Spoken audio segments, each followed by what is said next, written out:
Crazy neighbor story time.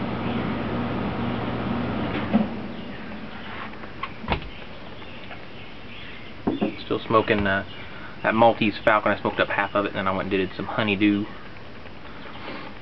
It's funny, we got a new mattress like 4 years ago, and it's got a lifetime warranty.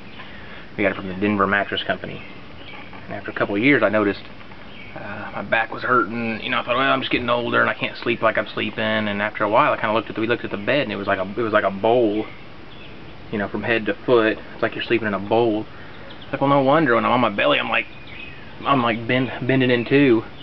So we took it back, and they're like, well, there's nothing wrong with it. And I said, why don't you hang on to it for a little bit and look at it? And they did, and they decided to replace it for some BS reason. And so we got it back here, and not a couple weeks later, it was doing the same thing. And it's like, well, at least the first one lasted a few years, and this one didn't last any time at all. And it was a brand new, same mattress, but a brand new one. So I'm like, there's something's not right. So I flipped over the box spring today. I was going to pull the backing off and see what was going on. And on the box spring, from head to foot, there's one board right in the middle that goes across it, and there's nothing actually where people lay unless you sleep right in the middle. So I'm thinking it looks like it's kind of giving way, so it's making two little nests, like sleeping in a damn bowl. Ugh. So I pulled up that lining underneath, and I ran like a 1x3 piece of wood that we were using for our chicken coop down in there, and I cut it off and screwed it in on my side, just on my side, not the missus' side.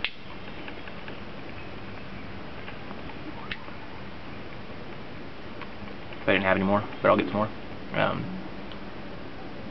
So I hope that works. If not, I'm going to take that damn thing back up to that place in the middle of the night and throw it on their front porch and move to Oregon.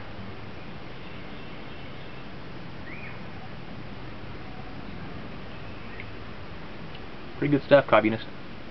Pretty good stuff. Alright. Crazy neighbor story. Let's get started, because my last video is 14 minutes, and that's a long time. Okay, about 4 or 5 years ago I got divorced. 5 years ago I got divorced, and I was in a rental house, actually 2 houses down from where I live now.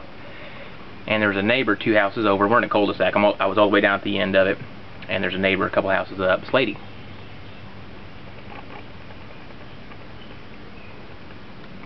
And I never thought much of her, but I also lived with an employee that was single, had a girlfriend. They lived in the basement of it. It was a 2-story house, and we lived in the main floor, my girlfriend and I. Well, one morning she was getting up, she was going to work. She went to work pretty early, like 7 or 8. And that's early for me. And she said that lady was out front of her house. And she kind of flagged her down. So she stops, you know, and rolls down her window of her little truck. And the lady like sticks her head into the window and starts telling her that, you know, that she had a dream that the police had shot her husband. I can't remember what else, but that was like 3 years ago. And she was just kind of like, okay.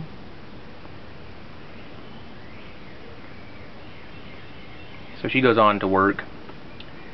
And then, I don't know, a year later, you know, we didn't really see too much. Actually, it was funny. When it iced back in 06, 07, 07, maybe in 08 actually. Winter of 08, I think it may have been. That's when I moved in here. 07, I think it was. I don't know. I'm getting old. I'm losing track of time. Well, anyway, it had iced, and my wife and I, my girlfriend at the time, were down, had the garage door popped, and had a little fire going in our fire pit. And here she comes. That lady here, she comes driving down the street. Well, our cul-de-sac kind of goes down into a hill, to kind of goes down a hill.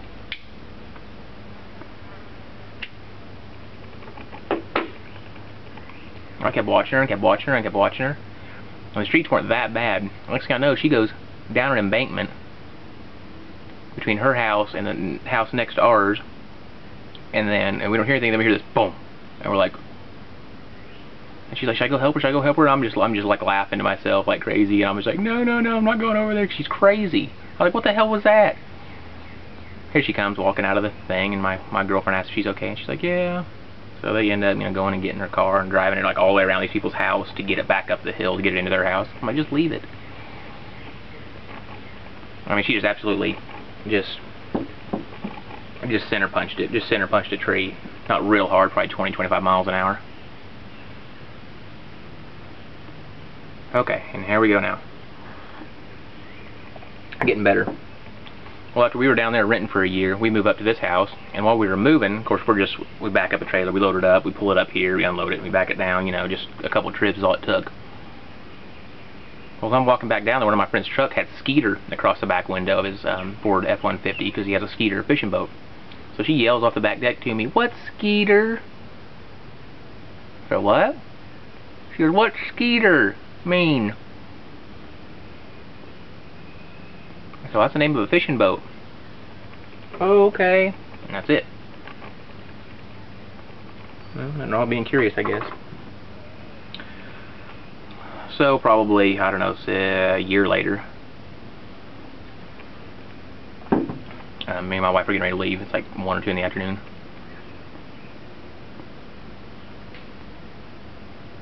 We got the window cracked in the living room, and we hear sirens. And we live on a cul-de-sac, and it's pretty quiet in this whole area and everything. Sirens are getting louder and louder. And next thing you know, you can tell they're coming into our neighborhood, very close, within a street or two. So I look out my front window to see if they're coming to, you know, one of our neighbor's house or something, if there's an emergency or something going on.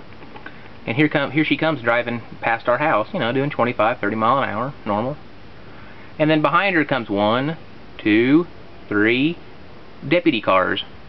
4 Tahoe, that's the sheriff, chasing her to her house. I'm looking out the window just freaking out like, what the heck? And they're just, you know, swarming her car with guns drawn and everything. I was like, holy moly. And I got some pictures of it, but I have no idea how to do like a slideshow on the end of this, but it would be fun to show them. Well, I guess she ended up brandishing a firearm at her doctor's office and making some crazy comments. And so when they went to go contact her and pull her over, she stopped, but then she just kept going all the way to her house. So it's like, oh, okay, so she goes to jail for a while on that. Now she's back out. You know, this is probably a year ago she gets back out and everything. Everything's kind of quiet for a while. And I'm at work, and my wife calls me, and she says, "I think I heard a gunshot."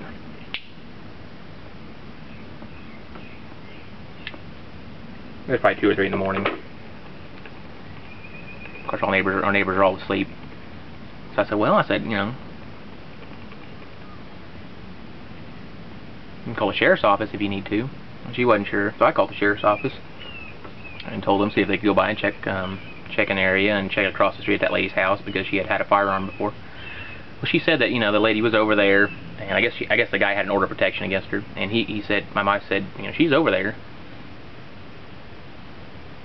So before the police got there, she had already left. Well, the police go over there, and then I stopped by the house, and they come by and talk to me, and he goes, yeah, I talked to him, and he said nothing happened. He said she hadn't seen her in a day.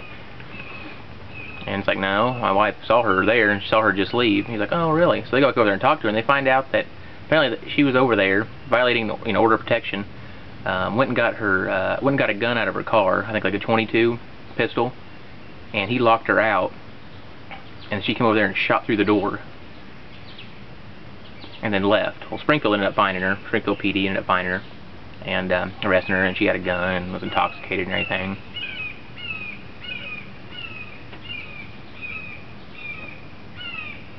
So last I heard, she's been sitting in jail, pretty much off her rocker, which is unfortunate, it's just sad, eating her own feces, literally.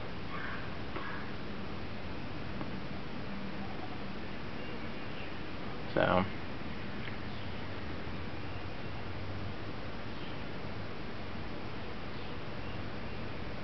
that's my crazy neighbor story. Give me some mystery mix. I want it now. I'm just kidding. Well, I'm not going to try to bombard you guys with a bunch of videos. My wife's doing some training over the next couple days, so it gives me a little time.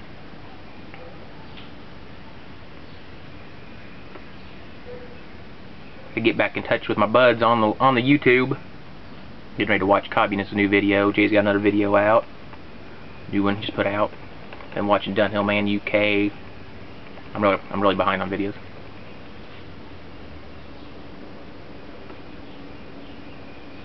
So if I haven't commented on your video, I probably haven't watched it yet. So I try to comment on everybody's video.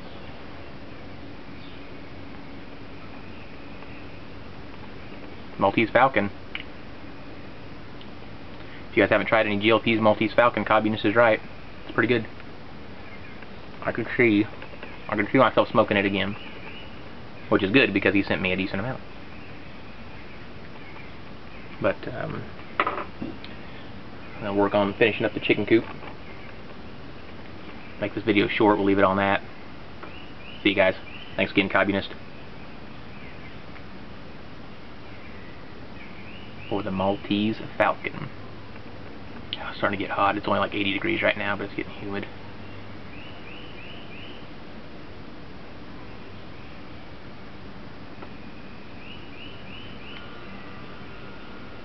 It's a smooth English. It's really smooth.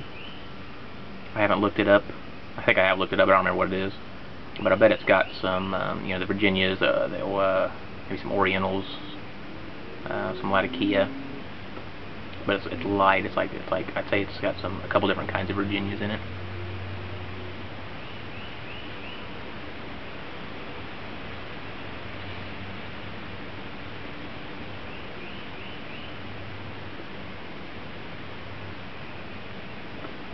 It's smooth. It's smooth.